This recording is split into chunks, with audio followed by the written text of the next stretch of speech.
Hello friends, welcome to question classes. तो आज हम लोग एक करंट इलेक्ट्रिसिटी का क्वेश्चन सॉल्व करेंगे और इस क्वेश्चन में ये हमसे पूछ रहा है कि there are n identical bulbs which are rated p watts and v volt.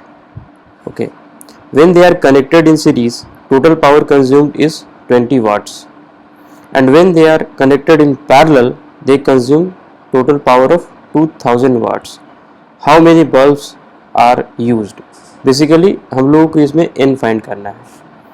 Question ये बोल रहा है कि हमारे पास मान लीजिए कि n बल्ब है। अगर इसको हम लोग सीरीज में कनेक्ट करते हैं एक ई अगर बैटरी सोर्स से, तो हमारा जो पावर कंज्यूम हो रहा है वो है 20 वाट्स। अगर ये पैरेलली कनेक्टेड है, अगर ऐसा होता है सेम, अगर बैटरी सोर्स से कनेक्टेड है तो वहाँ पर जो कंजम्पशन हो रहा है टोटल पावर का वो है 2000 वाट्स। ठीक है, तो हमें n फाइंड करना है।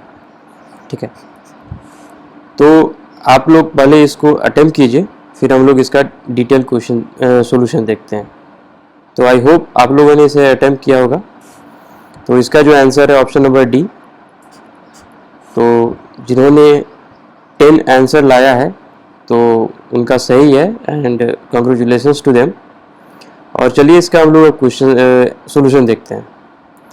तो सबसे पहले हम लोग ये डिस्कस करेंगे कि अगर किसी बल्ब का रेटिंग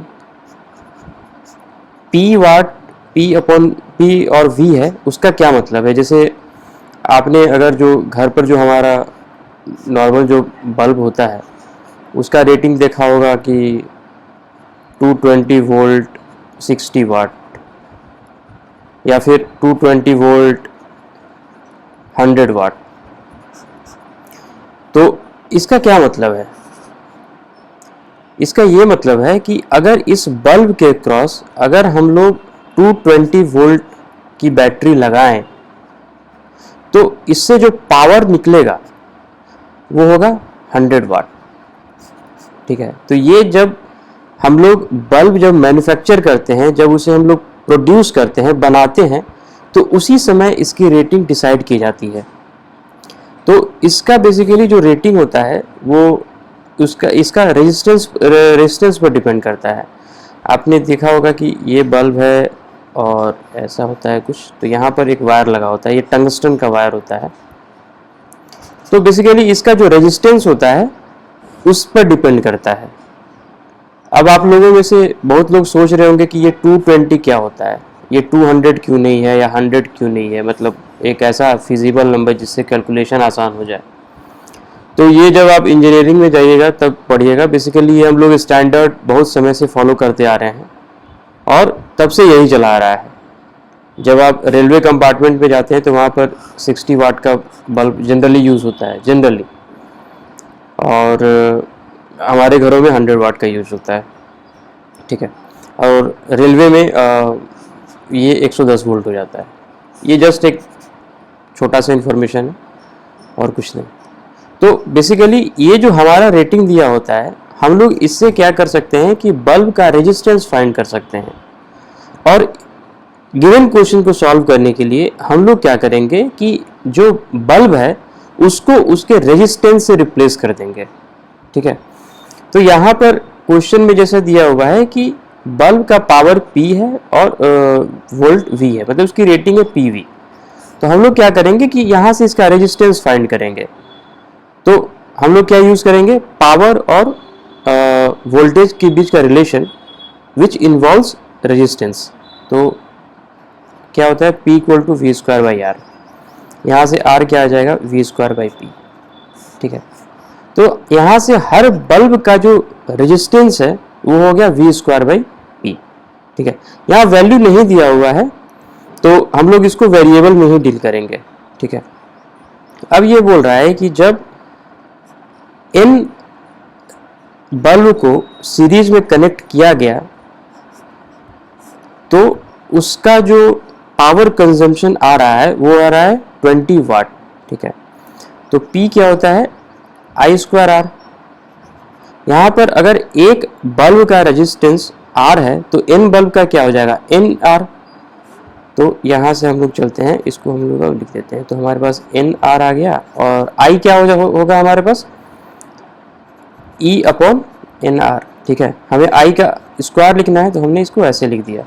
तो यहाँ से जो हमारा वैल्यू आ गया P का वो हो गया E स्क्वायर अपॉन NR, और ये हमारा वैल्यू क्या है 20 वाट्स। ठीक है, तो यहाँ से E स्क्वायर का वैल्यू आ गया 20 इंटू NR। ठीक है,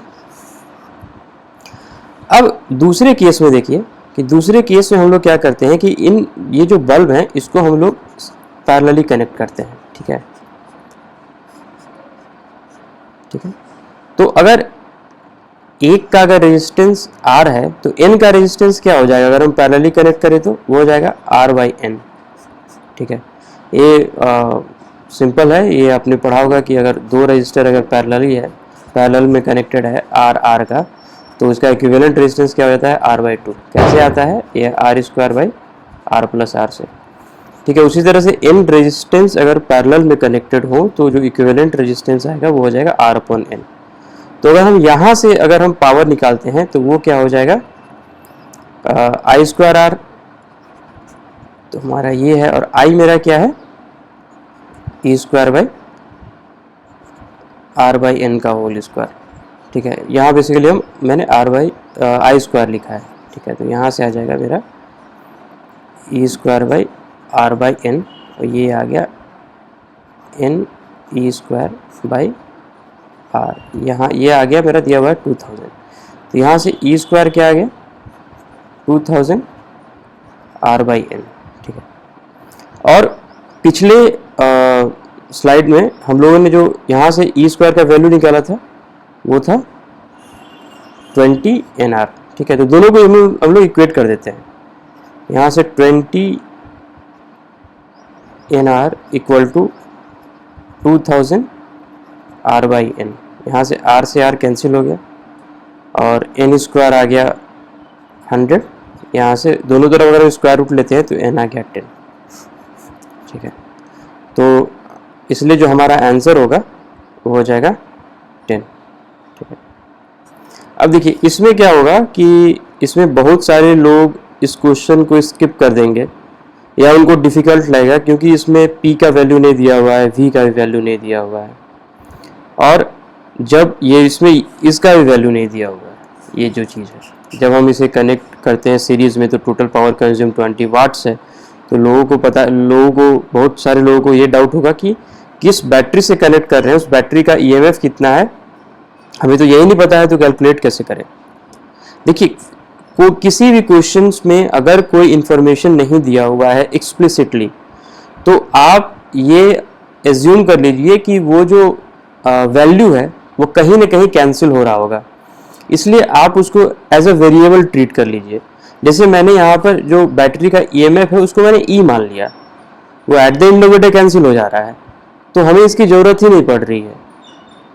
तो बहुत बार क्वेश्चंस में क्या होता है कि वो आपसे ये एक्सपेक्ट करते हैं कि you should assume certain values which are required while calculating the solution, but not given in the question itself. So here we have to be careful, and it will come naturally to you once you start practicing more and more questions. So as NEET exam is in August, and if my information is correct, it is on 1st of August.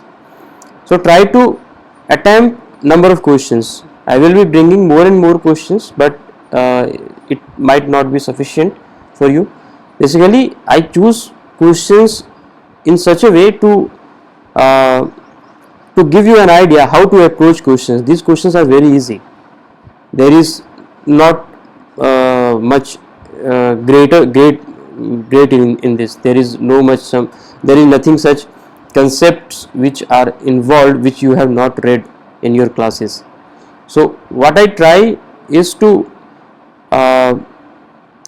teach you and explain the whole thing, the whole concept, the whole process to solve the question.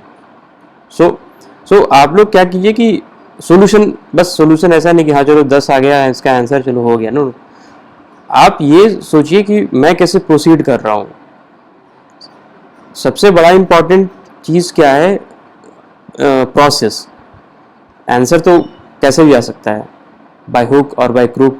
कभी कभी questions में value put करके भी लोग answer ले आते हैं। तो कैसे प्रोसेस चल रहा है, आप इस पर थोड़ा फोकस कीजिए। तो इससे क्या होगा कि एक बार आप जब प्रोसेस जान जाइएगा तो स्टार्टिंग में आपको ऐसा लगेगा कि ज़्यादा टाइम कंज्यूम हो रहा है, लेकिन at the end of the day when you would be in the examination hall on the D-day, so that will come naturally to you and you will start solving questions in a more relaxed and calm manner, which is prime requirement for success in your NEET examination, because in that you have to solve 45 question in 1 hour or in 1 hour 10 minutes.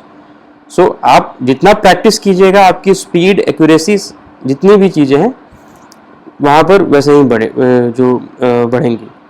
तो बहुत लोग क्या करेंगे कि n square का value 100 आ गया, root लेंगे नहीं, यहाँ देखेंगे कि अच्छा ये भी 100 है, मार दिया b, ठीक है।